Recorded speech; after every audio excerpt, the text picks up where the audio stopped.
Welcome to VWG. These Canadians were originally from England and now have a puppet theater in Toronto. David and Nan, also known as the Puppetmongers.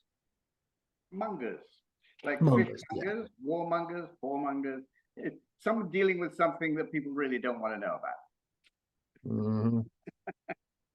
So, puppetry. It's a fun sort of art to do. Where did it start? Like, did you grow up watching Sesame Street, or was Jim Henson an inspiration? We predate both of those. Yeah, I mean, Henson started But we, right about when we did, I think, yeah. doing puppet work. The first time I saw Sesame Street was on TV when I was babysitting in my 20s. That was when it came up. Our influences were very different. When I was 8 and David was 7, our parents made the mistake of giving me a marionette, a Pelham puppet for Christmas. It was a mistake. It's like this. Pelham Puppet. It's a wonderful company that made marionettes at the time. They made puppets. It came with color-coded strings and information about how to untangle it, how to re-string it if it got tangled. Amazing puppet. We didn't. This is one somebody gave us just recently when they were clearing out their attic. Looks like Wonder Woman. So we started off with marionettes, and when we came to Canada, we still did marionettes.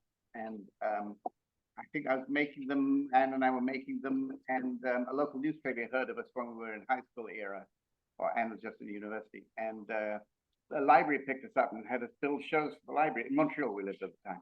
And paid us to do it. Yeah. Oh, possibilities. Hadn't thought of that before.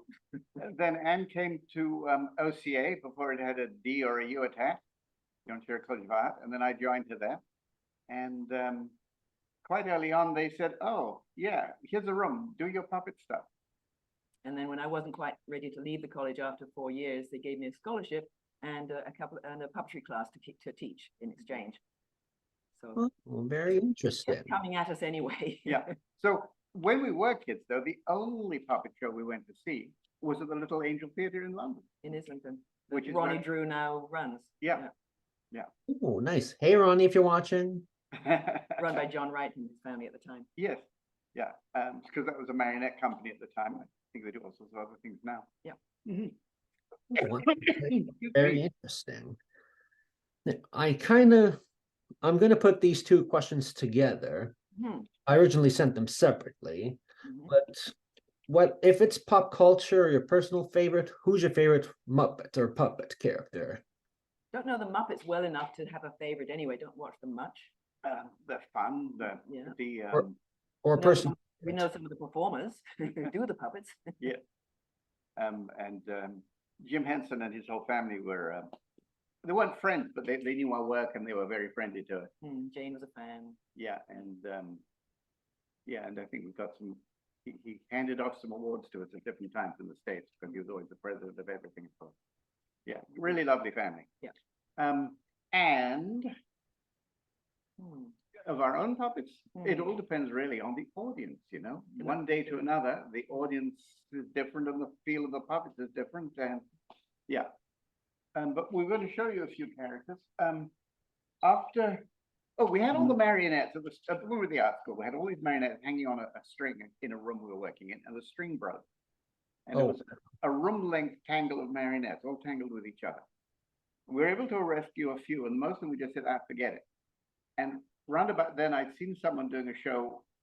It was really Muppet mouth, but they had legs, and they were trying to do it on the floor, and it really didn't work. So did some experiments and came up with our own version. He's too tall for your screen here. There's his feet, and many things we discovered. One of them was if you make the feet so they don't point down, they can only point up. The puppet will actually, I'll just show you the leg. There we go. The puppet can walk on its own, so the feet don't hang on the ground. Just rocking it. So one person can work the puppet and bring him completely alive. Yeah. And then there's a handle to hold it and little rod here. And then we'd seen some bunraku puppetry by then. So we did the elbow rods, like in the bunraku za from Japan. Yeah. And we did several shows with puppets like this. And they were a lot of fun. Yeah. And then one night we were sitting around a friend's kitchen table talking about all the silly puppets we'd seen that don't really work, but everybody's amazed by them. Those marionettes Yeah. skating backwards. I mean, it's a pendulum, basically, isn't it? It's nothing much happening there. Anyway, so, and somebody around the table said, oh, that could just be a brick on the end of those strings. Oh, bricks, that's an interesting idea. Spent the night talking about what bricks could do. Yeah. Circus, because one of the people at the table, favorite theater is circus. Went away. Several months later, we got a postcard from our friend, the other It was puppeteer. Rick Hansen, Rick- the Puppet Man. Not Rick. Yeah. It's Steve. Steve Hansen, the The other Puppet Rick, Man. yeah. Yes, yes. Steve Hansen, the puppet man from California, saying, well, I've got my brick circus opening next week. Where's yours? So, oh, we better build ours. That was back in around 1978. We're still performing it. We've got a booking at the library actually just next week. So with a brick, all the bricks are A brick puppet, that's Yep. interesting. da da da da da da da da da da da da da. He gets a pie in the face.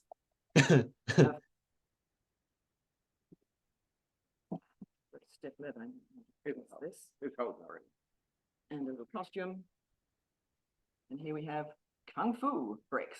There's two of them. Two of them, and they take off their costumes and fight like crazy until one of them breaks in half. So, Lots of costume changes in the Yeah. show. and not just one brick, there's a whole crew of bricks, about a dozen of them Mhm. backstage waiting. We have the great Brickini, He's the magician, and he has a unicycle that he goes on a high wire on. And there's also, oops.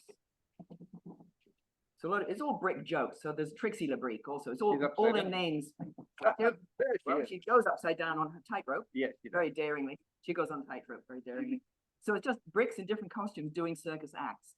And it's amazing that the audience totally gets into it. And the point of it really is one of the most inanimate objects you can imagine, a brick, doing one of the most active forms of entertainment, the circus. Which is fundamentally what puppets are.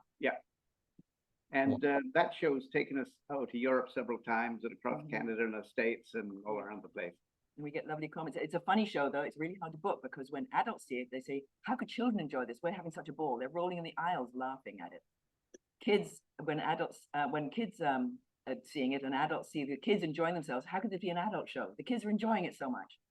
It's an all ages special. People have to separate so much. It's so unnecessary. But some lovely comments. A little kid in the kindergarten, I think, one time in a show, put his hand up at the art. We love having a question and answer. Asked us, what other planets have you performed on? And people behind him laughed. He said, no, I'm serious. We said, well, we've been So, stuck on this one yeah. so far, but we've Yeah. definitely accept an invitation to another if it came along. So we've had wonderful responses from that show. Yeah. That we're still doing. And in fact, that was, we took this show to a festival in France, the Charleville Mézières Festival, back in, The 80s, 1980. And at that festival, there was 2 or 3 other companies, one from Israel, one from Spain, and a French company, all doing shows with objects. And this was the first time object theater became a thing. It's now a big thing. You can actually get a master's degree in it in Belgium, I believe, the university. Hmm. It's now public. So the bricks were one of the early ones. Certainly in North America, anyway. Yeah. And other people doing it now, continuing to do it. But it's not what we stuck with. I started building a show, never finished it. It's The Fool of the World and the Flying Ship. So this little girl is totally spaced out in a little school uniform and everything. And she stands on her own. And the Fool of the World is all these people have special skills and abilities. And she basically seems to be just nothing but a space cadet kid until the end of the story when the king pulls out his army.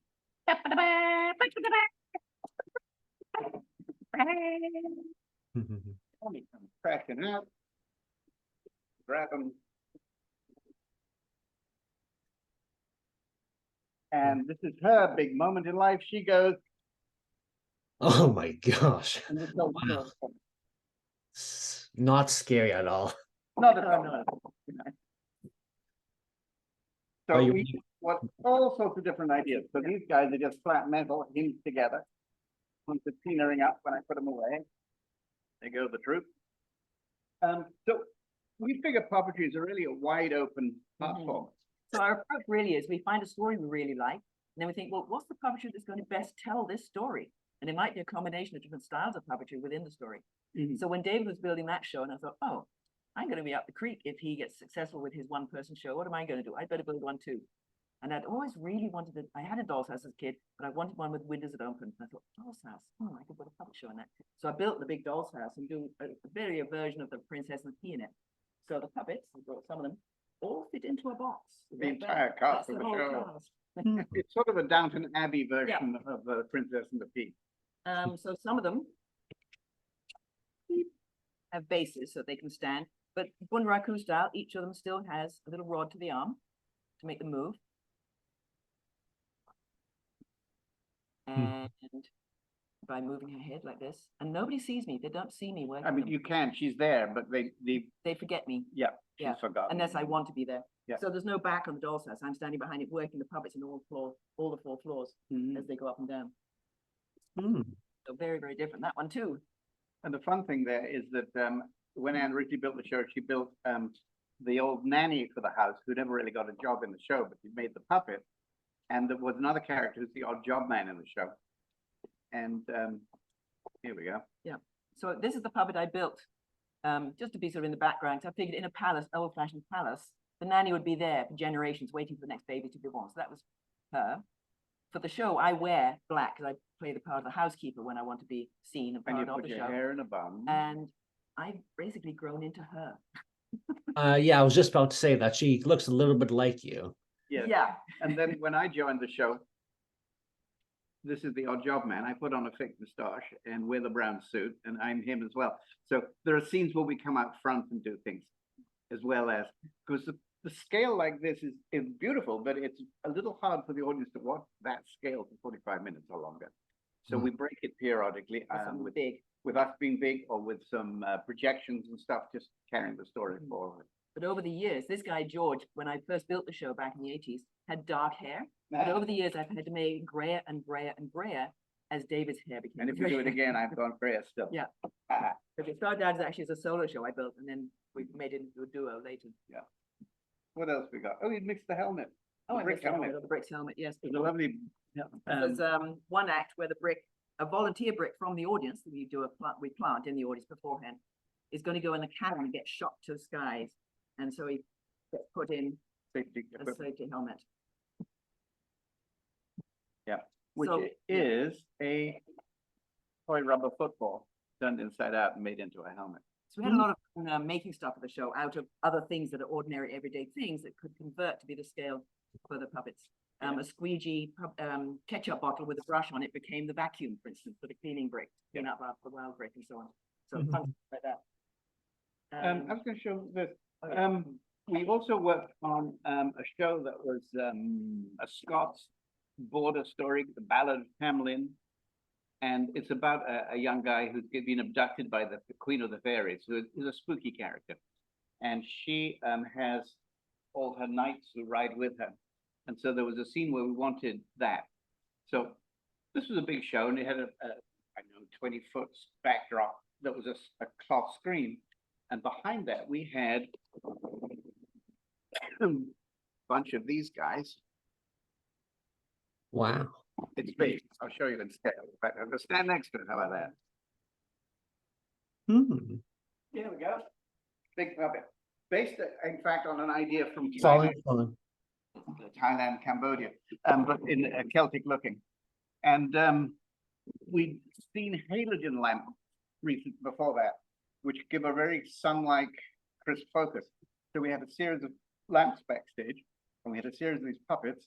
And at one moment, Anne ran backstage and swung all the lights. So the halogen bulbs were hanging on wires simply from up above and controlled by the guy in the booth. And because they were pendulums, it meant that the shadows got bigger and smaller and moved and moved. The whole backdrop, 20-odd feet, with all these overlapping horsemen, looked like hundreds of horsemen. It was really cool effect. And we were all on stage thinking, oh my God, they must have people backstage doing that. If I had a moment, I'd run back and swing those lights again. Yeah. Keep them going. Was there anything else we're going to show you? Another show, a more recent show, of our many shows. We chose to do, it's called Foolish Tales for Foolish Times. It's 4 stories from around the world, different traditions, about people not really thinking very much about what they're doing and the messes that they get into. And behaving badly. So we used a lot of actually kitchen implements as well. We did a bit of object theater in it. a lot of toys that we picked up at Value Village and places. But we also made some of the toys, the puppets. And this is one of the characters. Move this further away. Yeah. And this is the show we're going to be doing here in the studio this Christmas holiday, with the holiday, between Boxing Day and New Year's Eve. And it's a lot of fun, the show. Yeah, there's 4 folk tales. I think one of them is a Grimm's fairy tale, and one is a Yiddish fairy tale, and it's quite a mixture of folk tales, because everyone's got every culture in the world has stories of people behaving badly. And the stories we chose, there's several versions we picked our way through to choose the best version to tell. Yeah. So this little guy very, very simply works. So he can walk on his own because the ankles don't go up. It's all cloth.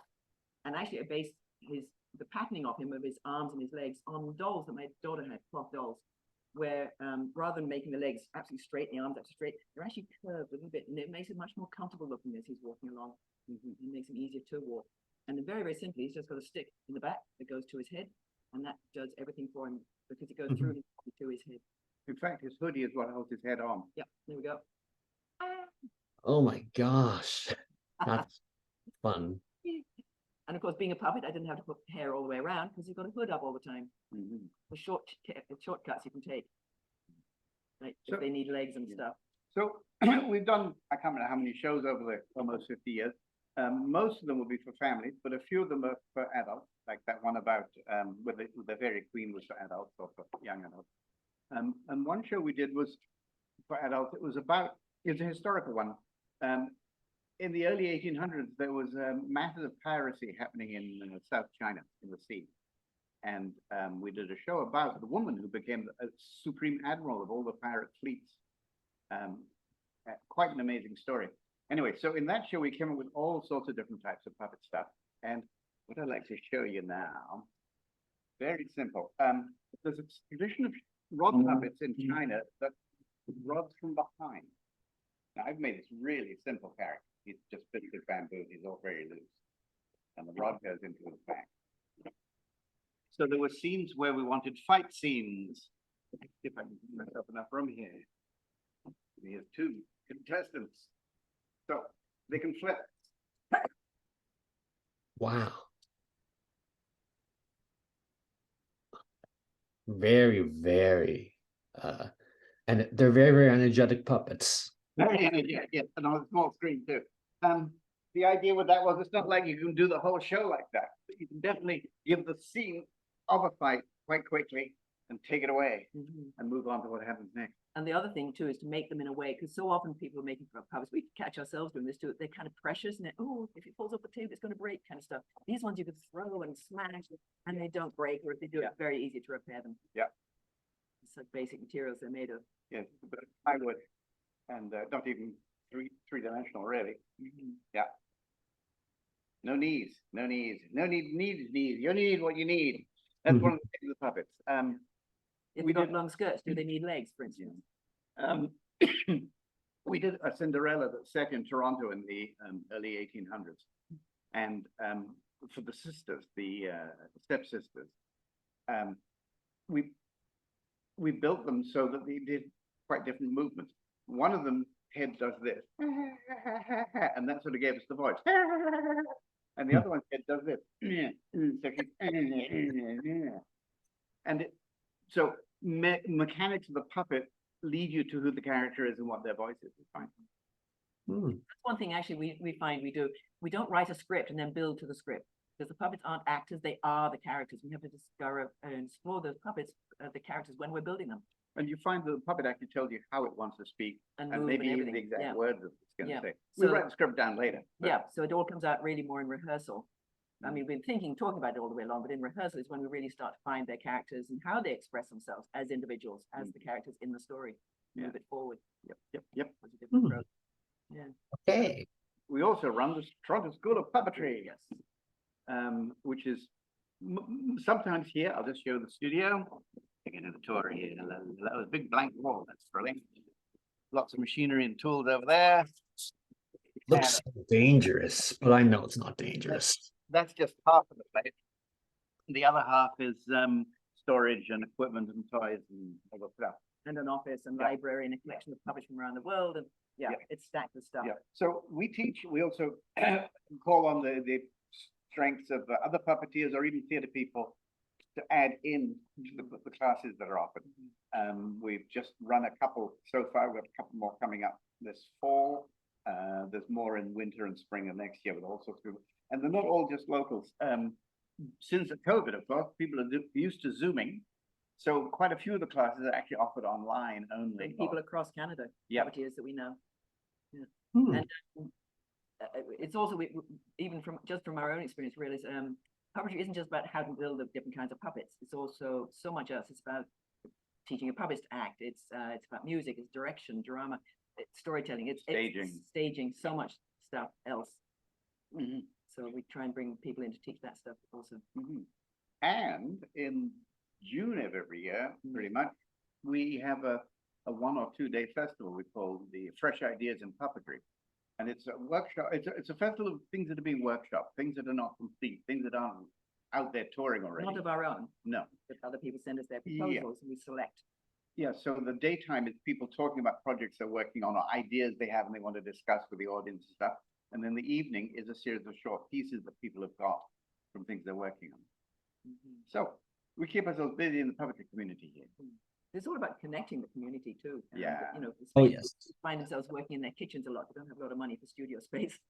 Or if you're working on something new, where do you get to show it to get some feedback on it? So we provide this event. Yeah. For that to happen. Yeah, other puppeteers use the studio. So I think the theatre companies sometimes use it for building or rehearsing and things. Yeah. Okay, so what are your workshops about? I heard you explaining a little bit about them, but more. Yeah. Well, the 2 we've run so far, one of them was the one I did just last weekend was shadow puppetry. So showed all sorts of puppets from different places and how they're built and how they work and how they go on the screen and how to stage a scene. Like you bring the characters in and where they do and then how they travel and all that stuff. And then the students all together worked on putting a short story together, a folktale. So they each built the character and put on the show. The one before that was basics of marionettes, really, which is all about gravity and balance. So we built very, very simple marionettes and strung them. Yeah. Get a sense of how they move and where the strings go. Yeah, that stuff. And upcoming, there's one on toy theater, which is like you have a box little theater, little tiny figures on sticks inside. One person can tell a whole show. There's an idea from early 1800s, late 1700s, European, North European. And so those are ones we're doing. And then the last one, what we're going to be doing is teach your puppet to act. Yeah, it's very important. Yeah. How to get the puppet. So it looks like it's focusing, it looks like it's alive, it looks like it's thinking of what it's doing. That's really what people often talk about these days about puppet's breath. I think that's in the back of your head. What's really important is the puppet needs to look like it's thinking of what it's doing. Illusion of thought, we sometimes call it. Yeah, it's focusing and thinking. So it's getting away from yourself, because often actors find it very hard to get away, because that's all their training is about themselves, their own body. So it'd be manipulating, bringing the life through their arm to what they're holding in their hand or holding their hand, however they're working the puppet. It's sometimes quite difficult to do, to not be there themselves, but it all goes into the puppet. Oh, wow. Yeah. In the new year, the people that we've got, a guy in Vancouver Island who's doing one on making movies sort of at home. We've got many of them this season are going to be filming, moving, how to set up cameras, how to edit, how to the sound, how to put the puppets together, and so not all of them, but a number of them. But it sort of connects. Yeah. So Tim Gosley in BC, Victoria, he does a lot of shadow filming with shadow and so on. So that's what his one is going to be focusing on. Yeah. And Rag and Bone and Ottawa are doing one on 2 of them. How to film, and the other one is on making very simple wooden puppets or puppets out of stuff. Yeah. And John's actually about sound for live and film, I think. He's going to be talking about. But there's a bunch of others as well. I can't remember off the top of my head. Toronto School of Puppetry. That's the website. Yeah. And or if you go to our website, you can also find. Yeah, our website is puppetmongers.com. Yeah. Different places. Yep. Yeah. All right. Thank you for taking the time to talk to me, guys. That was fun. Thanks for having us. No problem.